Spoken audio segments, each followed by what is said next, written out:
નમસ્કાર hot topic કાર્યક્રમમાં હું ધ્વની આપનું સ્વાગત કરું છું। દર્શક મિત્રો, આજે બંધારણ દિવસ છે।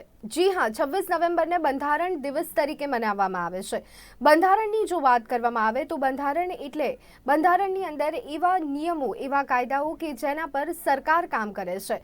પરંતુ બદલાતા સમયની સાથે આપણે જોઈ રહ્યા છે કે ઘણા બધા વર્તમાન એવા પ્રશ્નો છે કે જેને લઈને પણ સવાલો ઊભા થઈ રહ્યા છે। બંધારણમાં હક્કો પણ આપવામાં આવ્યા છે તો સાથે કેટલીક ફરજો પણ સમજવા જેવી બાબત છે। બંધારણ દિવસની ઉજવણી કરવામાં આવે છે અને એની પાછળનો મુખ્ય ઉદ્દેશ્ય એ છે કે બંધારણને લઈને જે કહી શકાય કે જે સિદ્ધાંતો છે, જે મૂલ્યો છે, તે વિશેની જાગૃતતા લોકોમાં વધુ ને વધુ પ્રમાણમાં આવે અને તે જ ઉદ્દેશ્યની સાથે આ દિવસની ઉજવણી કરવામાં આવતી હોય છે। ત્યારે તેની પર હાલ આપણે ચર્ચા કરીશું અને આ ચર્ચા માટે અત્યારે હાલ મારી સાથે જોડાઈ ગયા છે હર્ષ રાવલ કે જેઓ પોતે એડવોકેટ છે, સાથે KR કોસ્ટી, તેઓ પોતે પણ એડવોકેટ છે, અને ભાવનાબેન જોશીપુરા, તેઓ પોતે પણ એડવોકેટ છે, સોશિયલ એક્ટિવિસ્ટ છે। તમામે તમામ મહેમાનોનું સ્વાગત છે। સૌથી પહેલા KR કોસ્ટીજી, આપનાથી ચર્ચાની શરૂઆત કરવા માંગીશું। આજે બંધારણ દિવસ છે, 26 નવેમ્બરને દેશમાં બંધારણ દિવસ તરીકે મનાવવામાં આવે છે। આપની પહેલી પ્રતિક્રિયા? બંધારણને બનાવવામાં, દેશની આઝાદી પછી બંધારણને બનાવવા માટે બંધારણીય સમિતિની રચના થઈ અને એક આખી સમિતિએ, જેની અંદર 275 થી વધારે મેમ્બરો હતા, ભીમરાવ આંબેડકર એમાં પ્રેસિડેન્ટ હતા કમિટીના, અને એ આખું બંધારણ જે તૈયાર થયું 2 વર્ષ 11 મહિના અને 18 દિવસની અંદર તૈયાર થયું। એ 26/11 બંધારણ તૈયાર થયું અને એને પ્રજાને સોંપવામાં આવ્યું 26 જાન્યુઆરી 1950, એટલે આપણે 26 જાન્યુઆરી પ્રજાસત્તાક દિવસ મનાવીએ છીએ। હવે ભારતના બંધારણની વાત કરીએ તો ભારતનું બંધારણ મોટે ભાગે આપણા દેશમાં જે કલ્ચર છે, વિવિધ ધર્મના લોકો રહે છે, વિવિધ કલ્ચરના લોકો રહે છે, 12 ગામે ભાષા બદલાય છે, પણ બધાને બાંધી રાખે એવો લાઈવ ઇમોશનલ અને સ્ટ્રોંગ ડોક્યુમેન્ટ છે બંધારણ। બિલકુલ કોસ્ટીજી, પરંતુ અહીંયા રાષ્ટ્રીય બહુ વિવિધતા અને ભારતની એકતા અને એને ટકાવવા માટે જો કોઈ મહત્વપૂર્ણ ભૂમિકા હોય અથવા તો કહી શકાય કે અહીંયા કોઈક મહત્વની બાબત હોય તો એ બંધારણ છે। પરંતુ શું લાગે છે કે વાસ્તવિકતા પણ આ જ જોવા મળી રહી છે વર્તમાન સમયમાં? નહીં, એમાં એવું છે કે અત્યારની જે સરકારો જે છે એ કામ કરે છે, એ પોપ્યુલિઝમ ઉપર કામ કરે છે। એમની પાસે માની લો કે વધારે બહુમતી હોય, મેજોરિટી હોય, અને કોઈ બીજો પક્ષ એમને સત્તા ઉપરથી ઉથલાઈ શકે એમ ના હોય ટર્મ પહેલા, તો એની મનમાની કરે છે। પણ એ બાબતો, જે નીતિ વિષયક બાબતો છે, એને જો ડિસ્ટર્બ કરવામાં આવે તો એ મેટર કોર્ટમાં જાય છે અને કોર્ટ એને, સુપ્રીમ કોર્ટ એને જ્યુડિશિયલ રિવ્યુ તરીકે લઈને રદ પણ કરે છે। પણ એ દરમિયાનમાં સમાજના લોકોને, દેશના લોકોને ઘણું નુકસાન થઈ ગયું હોય છે। જી હર્ષ, આપની પાસે આવવા માંગીશ। આજે બંધારણ દિવસ મનાવવામાં આવે છે, આજના દિવસે સૌથી પહેલા આપની પ્રતિક્રિયા શું છે? બધાને સૌથી પહેલા અભિનંદન આપું છું કે બંધારણને 72 વર્ષ પૂરા થઈ રહ્યા છે। અને બીજી વસ્તુ એ કે જ્યારે આપણે બંધારણની વાત કરીએ ત્યારે 26 નવેમ્બર 1949 ના રોજ આપણે પોતાની જાતને બંધારણ આપેલું। સાહેબે જેમ વાત કરી એમ ઘણા દિવસોના સંઘર્ષ પછી, વૈચારિક મથામણ પછી, અને ઘણા એ વખતે જ્યારે ભારત આઝાદ થયો હતો એ વખતે ઘણા વિચારો પ્રેવેલન્ટ હતા કે આપણે ભારતે કમ્યુનિસ્ટ બનાવવું છે કે પછી ફ્રી ઇકોનોમી રાખવી છે કે કઈ રીતે। સો એ વખતે એ કન્સેપ્ટ પણ એ જવાહરલાલ નહેરુએ પ્રોપગેટ કરેલું that we do not want to, મતલબ આપણે ભારતને એક જ આર્થિક વિચારસરણીમાં કહેવું નથી કે આ રીતે કરે કે આ રીતે કરે, એ બાબતે પણ સ્વતંત્રતા હોવી જોઈએ। એટલે જ્યારે આપણે સૌથી પહેલા જ્યારે આ વાત કરી રહ્યા છે તો આમુખની ચર્ચા કરવી સૌથી વધુ મહત્વની છે। તો એમાં કહે છે, અમે ભારતના લોકો ભારતને એક સાર્વભૌમ, સમાજવાદી, બિન સાંપ્રદાયિક, લોકતંત્રાત્મક પ્રજાસત્તાક તરીકે સ્થાપિત કરવાનું તથા તેના સર્વ નાગરિકોને સામાજિક, આર્થિક, રાજકીય, ન્યાય, વિચાર, અભિવ્યક્તિ, માન્યતા, ધર્મ અને ઉપાસનાની સ્વતંત્રતા, દરજ્જા અને તકની સમાનતા પ્રાપ્ત થાય તેમ કરવાનો અને તેઓ સર્વમાં વ્યક્તિનું ગૌરવ અને રાષ્ટ્રની એકતા અને અખંડતા સુદૃઢ કરે એવી બંધુતા વિકસાવવાનો ગંભીરતાપૂર્વક સંકલ્પ કરીને અમારી સંવિધાન સભામાં 26 નવેમ્બર 1949 ના રોજ આ સંવિધાન અપનાવી તેને અધિનિયમિત કરી અમને પોતાને અર્પિત કરીએ છીએ. So this is the document કે જે આપણે આપણા માટે બને. જ્યારે બંધારણ સભાની રચના થઈ એના પછી બંધારણ આપણને આપ્યું છે, એમાં ઘણા પ્રિન્સિપલ્સ હતા કે જેમાં ફોર એક્ઝામ્પલ ડાયરેક્ટિવ પ્રિન્સિપલ, રાજ્ય નીતિના માર્ગદર્શક સિદ્ધાંતોની વાત કરવામાં આવે છે, મૂળભૂત અધિકારોની વાત કરવામાં આવે છે, ફંડામેન્ટલ ડ્યુટીઝની વાત કરવામાં આવે છે. એ દરેક કન્સેપ્ટને એ રીતે એલોબરેટ કરી અને એક એવું ટૂલ બનાવવામાં આવે છે, એવું ડોક્યુમેન્ટ બનાવવામાં આવે છે જેના કારણે દરેક વ્યક્તિની ઇન્ડિવિડ્યુઅલ સ્વાતંત્ર્ય જળવાઈ રહે. અને જેમ રૂસોએ સોશિયલ કોન્ટ્રાક્ટની વાત કરી એ રીતે જ આ જે સોશિયલ કોન્ટ્રાક્ટ છે એ કોન્સ્ટિટ્યુશન થ્રુ એક લેજિટિમાઇઝ મેનરની અંદર આજે પણ ભારતને આગળ વધારી રહ્યું છે. બિલકુલ. અહીંયા હર્ષ, જ્યારે પણ બંધારણની વાત નીકળે ત્યારે ખાસ અહીંયા નાગરિકના મૂળભૂત અધિકારો માટેની કઈ બંધારણીય જોગવાઈ આપણા બંધારણમાં જોવા મળે છે? કારણ કે સૌ કોઈ અહીંયા અધિકાર માટેની વાત કરતું હોય છે, ત્યારે આપણે એની પણ ચર્ચા કરીએ અને સાથે અહીંયા ફરજો વિશે પણ આગળ ચર્ચા કરીશું.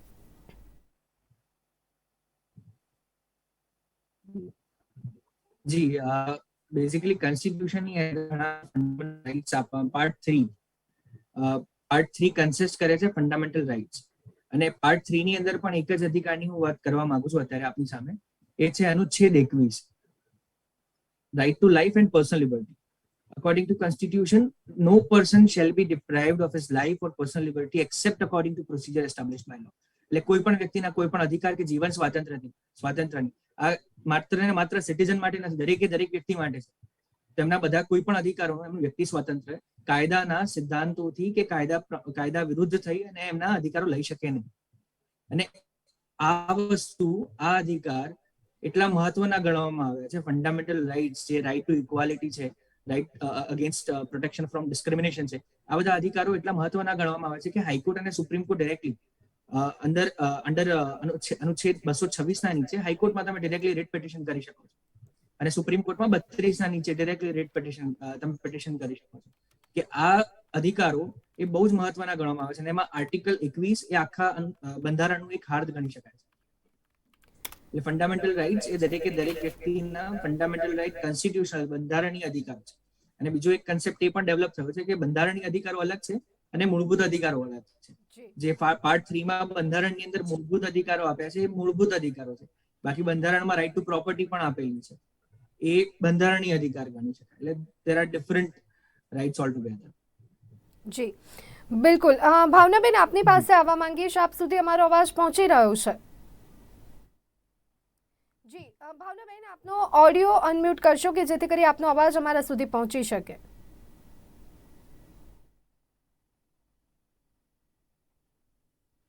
જી, એમ આઈ ઓડિબલ? યસ, આપનો અવાજ આવી રહ્યો છે. ભાવનાબેન, આજે બંધારણ દિવસ છે અને ખાસ આ દિવસની ઉજવણી કરવામાં આવે છે. આપ એક સામાજિક કાર્યકર્તા છો, મહિલા ઉત્થાન માટે પણ ઘણા કાર્ય કરી રહ્યા છો. ખાસ બંધારણ અને મહિલાઓની સ્થિતિ, આ બંને બાબતને સાપેક્ષમાં રાખી અને આપની પહેલી પ્રતિક્રિયા શું છે? ખાસ કરીને આજે બંધારણ દિવસે આપે જે આ વાત કરી છે એ ખરેખર પ્રશંસનીય છે. આપણે 26 નવેમ્બર 1949 આપણે બંધારણને સ્વીકાર્યું. આ મહાન બંધારણની વિશેષતા એ છે કે તેના આમુખ એટલે કે એના પ્રિએમ્બલ, કે એમાં જાતિગત સમાનતા, મૂળભૂત અધિકારો તેમજ આર્થિક, સામાજિક, રાજકીય ન્યાય અને ધર્મ નિરપેક્ષતાની જે વાત એમાં કહેવામાં આવી છે. ખાસ કરીને જ્યારે આપ મને પૂછી રહ્યા છો કે આપ એક મહિલા તરીકે કેવી રીતે મૂલવો છો, તો ત્યારે હું પ્રથમ મહિલા મેયર ચૂંટાણી ત્યારે દિલ્હીમાં મને એક પત્રકારે જ આવો સવાલ કર્યો હતો. તો મેં એને કહ્યું હતું કે I am first child of 74th amendment. 74માં બંધારણીય સુધારાનું હું પ્રથમ બાળક છું. કારણ કે ભારતીય મહિલાને સવિશેષ રીતે કાયદા સમક્ષની સમાનતા અને કાયદાનું સમાન રક્ષણ, જે આર્ટિકલ 14 છે બંધારણનો, એ સવિશેષ રીતે મહિલાઓના સંદર્ભમાં એ ખૂબ ઉપયોગી છે. અને 74માં બંધારણીય સુધારો કે મહિલાઓની સ્થાનિક સ્વરાજ્યમાં પ્રતિનિધિત્વ, વુમન ઇન લોકલ ઓથોરિટી, અને એ ગ્રામ પંચાયત હોય, જિલ્લા પંચાયત હોય, એ નગરપાલિકા હોય કે મહાનગર હોય, અને એમાં 74માં બંધારણીય સુધારાથી જે રિઝર્વેશન આપીને એ ફરજિયાત રીતે એને એના પ્રમુખ હોદ્દા પર, કારણ કે એને કમ્પલસરી કર્યું કે મહિલા ટર્મ પણ આવશે. ઓફકોર્સ કેટલાક લોકોએ કીધું કે કેટલાકની પત્ની ચૂંટાશે ને કેટલાકની બેન ચૂંટાશે, પણ બહેનો પણ એ ભણે છે, આગળ વધે છે અને પોતાના જેને કહેવાય કે પોતાના બલબૂતા ઉપર કામ કરવા સક્ષમ છે જ. અને ખાસ કરીને આજે પુરવાર થયું છે, વિશ્વમાં પુરવાર થયું છે કે મહિલા સશક્તિકરણ ઇઝ મસ્ટ. અને બીજી વાત કે આજે મહિલાઓની તરફેણમાં માત્ર ચુકાદાઓ જ નહીં, આપણે જ્યારે એક મહિલા તરીકે પૂછ્યું ત્યારે વિશેષ રીતે કહીશ કે ખાસ કરીને કામ કરવાની જગ્યાની જે વાત હતી, જ્યારે 1995માં બેઝિક ડિક્લેરેશન થયા અને એમાં કહ્યું કે ભાઈ એન્ડ ઓફ ટોટલ પ્રકારની હિંસાનો આપણે પૂર્ણ કરવી પડશે, તો જ આ વિશ્વમાં આપણે પ્લેનેટ 52 બાય 2030 સુધી પહોંચી શકીશું. તો એ વિશ્વભરની જે મહિલાઓ ભેગી થઈ અને આ એક જે બેઝિક ડિક્લેરેશન કહેવાય છે એન્ડ ઓફ પોવર્ટી, એમાં પણ 50% મહિલાઓ છે. તો આનું જે રિફ્લેક્શન આવ્યું કે આપણે સુપ્રીમ કોર્ટમાં જે કેસ પેન્ડિંગ હતો અને એમાં ખાસ કરીને ત્યારે કહેવામાં આવ્યું કે કામ કરવાની જગ્યાએ થતી હિંસા, કારણ કે ત્યારે જે વિશાખા એનો કેસ હતો અને એમાં જે જજમેન્ટ આપ્યું તો એમાં એ ખાસ એ માત્ર પહેલામાં આપણે સહી કરી હતી અને એના કારણે આવ્યું અનેક પ્રકારનું. આજે એરોસ્ટેસનો કેસ હોય, Indian airlines airport authority act 1975 એવું કહેતો હતો કે મહિલાઓ એટલે જે એરોસ્ટેસ હોય એ માતૃત્વ ધારણ કરે એટલે પછી એરોસ્ટેસ ન રહી શકે. તો અનિશા નિર્જાએ જે ચેલેન્જ કર્યું સુપ્રીમ કોર્ટમાં કે માતૃત્વ એ મને ભગવાને આપેલો અધિકાર છે, તો એને મારો આ કોઈ બીજો નાનો કાયદો કરીને કેમ લઈ શકે. હર્ષભાઈ સરસ વાત કરતા હતા, જે આર્ટિકલ 32 અને 226 જે જ્યુરિસ્ડિક્શન ઓફ હાઈકોર્ટ અને સુપ્રીમ કોર્ટ, તો ત્યાં જઈ અને એ બેને ચેલેન્જ કર્યું અને આપણે જોઈએ છીએ કે એને કીધું કે ભાઈ મને માતૃત્વનો અધિકાર ઈશ્વરે આપ્યો છે. તો બંધારણના જે મૂળભૂત અધિકારો છે આર્ટિકલ 19 અને એમાં ખાસ કરીને જે જીવન જીવવાનો અધિકાર, અને ખાસ વિશેષ કહીશ કે જેટલા સ્ત્રી વિષયક પ્રશ્નો આવે છે એ માત્ર રાઇટ ટુ લાઈફ વિથ ડિગ્નિટીને કારણે આવે છે. સ્ત્રીનું જીવન પણ દરજ્જાયુક્ત જીવનની વાત પ્રયોજવામાં આવી છે. હું આંબેડકરજીને આજે 100 સલામ કરીશ. એની ટીમમાં પણ હું ઓલ ઇન્ડિયા વુમન્સ કોન્ફરન્સની ઓલ ઇન્ડિયાની વાઇસ પ્રેસિડેન્ટ છું અને આ બંધારણ ઘડવામાં પણ અમારે અનેક બહેનો સામેલ હતા. મહત્વપૂર્ણ છે એ ચોક્કસ અહીંયા આપણે સમજી શકીએ છીએ. કોશીજી, આપના પાસે આવવા માંગીશ, ખાસ કરી અને અહીંયા અધિકારોની વાત આપણે કરી રહ્યા છીએ, પરંતુ સાથે ઘણી બધી વખત તેનો દુરુપયોગ થતો પણ આપણે જોયો છે. આમ તો કહેવાય છે કે બંધારણમાં જે બાબત છે તે પ્રમાણે બદલાતી જતી સરકારોએ કામ કરવું જોઈએ, પરંતુ વર્તમાન સમયમાં શું આ જ રીત જોવા મળે છે? જો નાગરિકોની ફરજમાં ખાલી એક જ જોગવાઈ છે, આર્ટિકલ 50A માં, 51A માં. બીજી કોઈ ફરજો નથી. અને હકીકતમાં આમ જોવા જઈએ તો અત્યારની સરકારો એમના શાસનમાં એવી રીતે કામ કરે છે કે નાગરિકોના જે મૂળભૂત અધિકારો છે એને કર્ટેલ કરવામાં આવે છે અને એમને કહેવાય કે ભાઈ એ કર્ટેલ કરીને અને ગવર્મેન્ટ પોતાની પોલિસી ઇમ્પોઝ કરીને એ હકીકતમાં બંધારણ વિરુદ્ધની કામગીરીઓ કરે છે. અને એટલા માટે જ આપણે કોર્ટોમાં કેસોનો આટલો બધો ભરાવો જોઈ શકીએ છીએ. એનું કારણ છે, જો બંધારણ પ્રમાણે જ જો સરકારો ચાલતી હોય તો કોણ કોર્ટમાં જવાનું છે? બંધારણને સુસંગત કાયદા જો સરકારે બનાવ્યા હોય તો કોઈ કાયદો કેમ પડકારે? કેટલાય કાયદા પડકારાયા છે. અત્યારે 370નું એમેન્ડમેન્ટ છે, યુએપીએનું એમેન્ડમેન્ટ છે, એ બધા સુપ્રીમ કોર્ટમાં પેન્ડિંગ છે ને. એટલે બંધારણ વિરુદ્ધના છે એટલા માટે ચેલેન્જ થયા છે અને પેન્ડિંગ છે. નહીં તો જો બંધારણની સુસંગત હોત તો એ કેસો નીકળી ગયા હોત અત્યાર સુધી. એટલે જે નાગરિકના જે મૂળભૂત અધિકારો છે, જે right to equal opportunity before the law, પછી 16માં no discrimination in the public employment, 17 untouchability, જે આપણે કહેવાય ને કે પેલું ભેદભાવ, જે નાત જાતનો ભેદભાવ જે હોય છે, અસ્પૃશ્યતા, એમ કરી રાઇટ ટુ આર્ટિકલ 19 છે એ ફ્રી એક્સપ્રેશન અને free speech, right to expression and free speech. અને 21 એ સૌથી મહત્વનું જેને કહેવાય કે બંધારણીય અધિકાર છે કે જે રાઇટ ટુ લાઈફ આપે છે એ ફક્ત નાગરિકોને નથી આપતું. અહીંયા સમજવાની જરૂર છે, આર્ટિકલ 14 અને 21માં સિટીઝન શબ્દ નથી, પર્સન છે. એટલે દેશમાં જે રહે છે એ આર્ટિકલ 14 અને 21નો લાભ લે છે. અને 51A ની અંદર હું નથી માનતો કે કોઈ નાગરિક 51A વિરુદ્ધ કોઈ કામગીરી કરતો હોય. એની નાગરિક એના દેશ પ્રત્યેની જે વફાદારી છે એને નિભાવે જ છે, બરોબર. એટલે ફરજમાં તો આટલું જ આવે છે. બાકી જે નાગરિકોના અધિકારો છે કે રાઇટ ટુ લાઈફમાં તમે શું લઈ શકો કે ભાઈ કોઈ બી વ્યક્તિની ખાવાની જે ચોઈસ છે. અત્યારે આપણે તાજેતરમાં સાંભળ્યું 10 દિવસ પહેલા કે ઈંડા અને નોનવેજની લારીઓ બંધ કરાવવાની આ છે તે છે. હવે રાઇટ ટુ પ્રાઇવસીમાં જજમેન્ટમાં સુપ્રીમ કોર્ટે 9 જજોના જજમેન્ટમાં એવું કીધું છે કે ભાઈ તમારે કપડાં શું પહેરવા, તમારે કોની જોડે મેરેજ કરવા, કોની જોડે તમારે સંબંધ રાખવા અને શું ખાવું એ માણસનો પોતાનો અધિકાર છે. એ રાઇટ ટુ પ્રાઇવસીમાં કવર થાય છે. એટલે સરકારો કે સરકારી અમલદારો બંધારણને ગમે તે રીતે જેને કહેવાય કે ભંગ કરવાનો પ્રયત્ન કરતા જ રહ્યા છે. અને કોર્ટોની અંદર આ બધી વસ્તુઓ પડકારાતી રહી છે. અને આ બંધારણ ના હોત તો હકીકતમાં આપણે બ્રિટિશરના ટાઈમમાં જે ગુલામી હતી એના કરતાં વધારે ખરાબ ગુલામી હોત આ નેતાઓના કારણે. જી હર્ષ, આપની પાસે આવવા માંગીશ, પરંતુ અહીંયા કેટલીક બાબતો એવી પણ છે કે જે કહી શકાય કે ફ્રીડમના નામે અથવા તો ફ્રીડમ ઓફ સ્પીચના નામે આપણે જોઈ રહ્યા છીએ કે જે પ્રમાણે છેલ્લા થોડા સમયથી વાતાવરણ બની રહ્યું છે દેશમાં, ન માત્ર આ એક મુદ્દો પરંતુ આવા અનેક મુદ્દાઓ પર ખાસ કરી અને કેટલા બદલાવની આશા અહીંયા આપ રાખી રહ્યા છો? બદલાવની આશા એટલે સૌથી પહેલા એક શરૂઆત એ મુદ્દાથી કરીશ કે જે કોન્સ્ટિટ્યુશન બંધારણ હોવું જોઈએ દેશમાં, એ આઈડિયા ભારતમાં એમએન રોય પ્રોપોગેટ કરેલો. એમએન રોય બહુ મોટા કોમ્યુનિસ્ટ, બહુ ઇન્ટરનેશનલ દરજ્જામાં બહુ મોટું નામ હતું. લેનિનની સાથે પણ એમને કામ કરેલું. તો ઇન્ડિયાની અંદર જે કોન્સ્ટિટ્યુશનની જે કન્સેપ્ટ છે એમને પ્રોપોગેટ કરેલો. તો હમણાં એક પુસ્તક વાંચવામાં આવી છે, એની અંદર એમને એ જ લખ્યું છે કે ભારતમાં જે મધ્યયુગી માનસિકતા છે એના કારણે ફાસીવાદના મૂળિયા ઊંડા ઉતરેલા છે. એટલે ભવિષ્યમાં ફાસીવાદ ઘણો આગળ પણ જઈ શકે એ શક્યતા છે.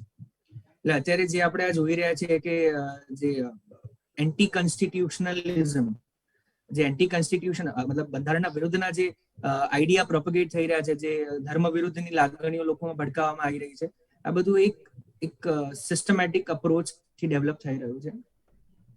પરંતુ આ ફાસીવાદ એ ભારતના મૂળમાં ક્યાંક ને ક્યાંક હતો. તો કોન્સ્ટિટ્યુશન એ સુપ્રીમ લેક્સ કહેવાય છે, સૌથી સર્વોચ્ચ કાયદો કહેવાય છે. એટલે એના પછી ધારો કે ફોર એક્ઝામ્પલ આઈપીસી ની વાત કરો કે પછી સીઆરપીસી ની વાત કરો કે પછી બીજા કોઈ પણ કાયદાની વાત કરો, એ દરેકના મૂળમાં બંધારણ હોય છે. એ દરેકનું સોર્સ બંધારણ છે. એટલે એ કોઈ પણ કાયદા, ચાહે વાણી વિચારની સ્વતંત્રતા કેમ ના હોય, એ પણ રીઝનેબલ રિસ્ટ્રિક્શન સાથે આપે છે. બંધારણમાં જે અધિકારો આપ્યા છે એબ્સોલ્યુટ નથી, કારણ કે એક કન્સેપ્ટ છે જેને કહેવાય એમાં એવું હોય છે કે આપણે પોતાના અધિકાર થોડા સ્ટેટને આપીએ, રાજ્યને આપીએ, અને એના બદલે રાજ્ય આપણને પ્રોટેક્શન આપે. આપણે કહીએ રાજ્યને કે રાજ્ય અમે કોઈનું ખૂન નહીં કરીએ, અમે કોઈની પ્રોપર્ટી નહીં ઝૂંટવી લઈશું, તો રાજ્ય ઇન રિટર્ન આપણને પ્રોટેક્શન આપે છે. તો આ પ્રોટેક્શન આપવાનો જે આ કરાર છે, જે દસ્તાવેજ છે, એ આ બંધારણ છે. અને એના કારણે એક નો કન્સેપ્ટ કોન્સ્ટિટ્યુશનલિઝમ, બંધારણવાદ પણ ડેવલપ થયો છે. લોકો બંધારણના મૂલ્યોના આદર્શોને અનુસરવાનું એ લોકોએ સ્ટાર્ટ કર્યું છે, એ પણ એક કન્સેપ્ટ છે. અને અત્યારે એક બીજી વસ્તુ, એક નાની સરખી વાત ખાલી ઉમેરવા માંગીશ કે લોકો સેક્યુલર શબ્દને એક અલગ જ કન્ટેક્સમાં યુઝ કરી રહ્યા હોય છે. બંધારણની અંદર સેક્યુલર વર્ડ યુઝ કર્યો છે ભારત માટે. સેક્યુલર એટલે સર્વધર્મ સમભાવની વાત નથી, એટલે સર્વધર્મ અભાવ, કોઈ પણ ધર્મ નહીં. જ્યારે રાજ્યની વાત ચાલે છે તો રાજ્ય અને ધર્મ બંને અલગ વસ્તુ છે, બંનેને ભેગા કરવાની કોઈ જરૂર નથી. That is secularism. એટલે બંધારણમાં ધર્મની કોઈ એવી વાતની કોઈ જરૂર નથી. એટલે એ મુદ્દા આપણે સમજવા જોઈએ ને અપનાવવા જોઈએ, જેથી કરીને આપણે જો ભારતને ખરેખર ગૌરવંતુ અને વિકાસમાં આગળ વિકસિત રાષ્ટ્ર બનાવવું હોય તો. ભાવનાબેન, આજે જી. બંધારણ દિવસ પર આપણે તમામ ચર્ચાઓ કરી રહ્યા છીએ અને ચોક્કસ એક સમજ લોકોમાં આવે એ પણ જરૂરી છે, પરંતુ શું લાગે છે કે ભારત દેશનું બંધારણ શું છે, તેનો ખરો અર્થ શું છે, વાસ્તવિકતા અત્યારે હાલ શું જોવા મળી રહી છે, તમામ બાબતો પર પાયેથી એક જ્ઞાન બાળકોમાં આપવામાં આવે અથવા તો એક અભ્યાસનો ભાગ જે બનાવીને અત્યારે રાખી દેવામાં આવ્યું છે, શું એ પૂરતું ગણી શકીએ? ભારતનું બંધારણ છે ને એ વિશ્વમાં એમ કહેવાય છે કે સૌથી શ્રેષ્ઠ બંધારણ છે. કારણ કે આપણા બંધારણમાં, આપણા દેશમાં, એટલે કે જે પ્રકારે જ્યાં જ્યાં જરૂર પડી તો આ બંધારણમાં ખાસ કરીને સત્તાની વહેંચણી, સેપરેશન ઓફ પાવર, આ ઉપરાંત વ્યક્તિગત સ્વતંત્રતા, અને હું જ્યારે માનનીય કોશીજી અને હર્ષભાઈ જ્યારે વાત કરી રહ્યા હતા ત્યારે વિચાર કરતી હતી કે હું કેશવાનંદ ભારતી કેસને યાદ કરીશ. કારણ કે સર્વોચ્ચ અદાલતે લેન્ડમાર્ક ડિસિઝનમાં, અને બંધારણ જ સર્વોપરી છે અને કોઈ વ્યક્તિ સર્વોપરી નથી. અને દેશમાં જે રાજ્ય ચાલે છે, હું કહીશ કે અત્યારે પણ જે 370 આવ્યું તો એ જરૂરી હતું, કારણ કે એને આપણે એને અનુચ્છેદ 370 એ દેશની એકાત્મતાની દ્રષ્ટિથી તો છે જ, પરંતુ કાશ્મીરની મહિલાઓ એ જો લગ્ન કરે તો એનું નાગરિકત્વ છીનવાતું. હવે નાગરિકત્વ કેવી રીતે છીનવાઈ જાય? એ તો અહીંની છે, ઓરિજિન ઓફ ઇન્ડિયન. અમેરિકા જાય તો એનઆરઆઈ કહેવાય છે, એને ડબલ આપણે આપી છીએ, નાગરિકત્વ આપી છીએ, અને મિલકતનો અધિકાર એ છીનવાતો. તો આ બંને રદ થયા છે, એટલે બંધારણમાં સુધારાઓ પણ બધા સારા આવ્યા છે. ખાસ જ્યારે આપણે વાત કરી રહ્યા છીએ કે આ બંધારણ એ કેવું છે, તો એ સામાજિક ન્યાયનું એ શ્રેષ્ઠ ઉદાહરણ, અને એમાં આપણે જ જોગવાઈ કરી છે કે આપણે સુધારા કરી શકીશું. મને એમ લાગે છે લગભગ આપણે 105 સુધારા અત્યાર સુધી કર્યા છે, ને બધા જ સુધારાઓ એ જે તે શાસન વાળાએ મંજૂર કરેલા છે. બાબત એ છે કેશવાનંદ ભારતીની વાત પૂરી કરું કે એણે ભારતીય બંધારણમાં મૂળભૂત જે છે એનું માળખું, એની જે છે વિગતે એની ઘોષણા કરી. એટલે એમાં બંધારણીય સર્વોપરિતા છે, સાર્વભૌમત્વ, લોકતાંત્રિક પ્રજાસત્તાક અને સમવાય તંત્ર, એટલે કે કેન્દ્ર અને રાજ્ય, અને ધર્મ નિરપેક્ષતાની વાત. અને એમાં કોઈ, અને આપણે જોઈ રહ્યા છીએ, અનુભવી રહ્યા છીએ, અને ખાસ હું તો ઉલ્લેખ કરીશ કે આપણા હાલના વડાપ્રધાન મોદી સાહેબે જ્યારે બંધારણ યાત્રા સૌથી પહેલી એ સુરેન્દ્રનગર થી મારા ગામથી કાઢી હતી, મને એનો લાભ પણ મળ્યો. તો બંધારણને આપણે પૂજ્યનીય કરીએ છીએ, કારણ કે એના ઉપર ચાલીએ છીએ. અને નીતિ આયોગે એ ખૂબ જ સરસ રીતે રાજ્યો માટે સહકારયુક્ત સમવાય તંત્રનો ખ્યાલ એ પ્રસ્થાપિત કરી વિકાસ માટે વધુ નાણાં થઈ રહ્યા છે. ભાવનાબેન, આપને અટકાવવા માંગીશ, આપણી પાસે સમયનો અભાવ છે. કોષ્ટીજી સતત કંઈક કહેવા માંગી રહ્યા છે, ક્લોઝિંગ કમેન્ટ એમની પાસેથી લેવા માંગીશ. જી કોષ્ટીજી. ભાવનાબેને જે જણાવ્યું અત્યારે 370 બાબતે, એમાં જ મારે એક ટિપ્પણી કરવાની છે કે હકીકતમાં તમે આખો એમેન્ડમેન્ટ જુઓ, 370 રદ નથી થઈ.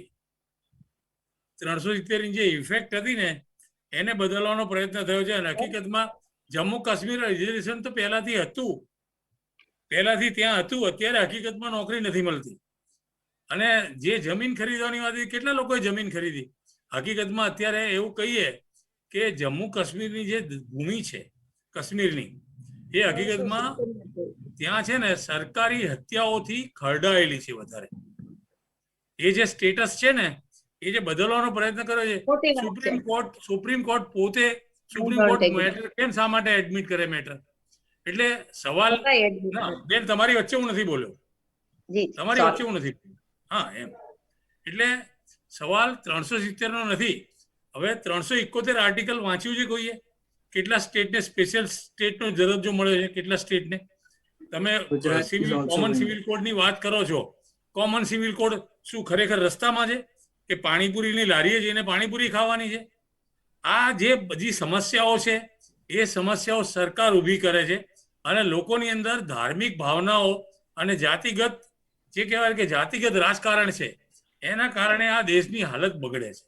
બિલકુલ. જાતિગત રાજકારણ અને ધાર્મિક લાગણીઓની ઉશ્કેરણીના કારણે આ દેશની અંદર બગાડ થયો છે. જી કોશીજી, આપને પણ અટકાવવા માંગીશ, આપણી પાસે સમયનો અભાવ છે, પરંતુ આજે બંધારણ દિવસ છે ત્યારે બંધારણ શું છે તે સમજવાની પણ અહીંયા એટલી જ જરૂરિયાત છે.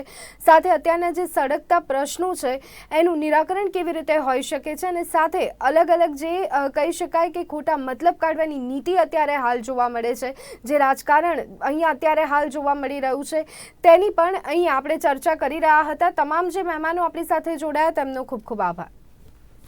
તો દર્શક મિત્રો, હોટ ટોપિક કાર્યક્રમમાં અત્યારે બસ આટલું. રજા આપશો. નમસ્કાર.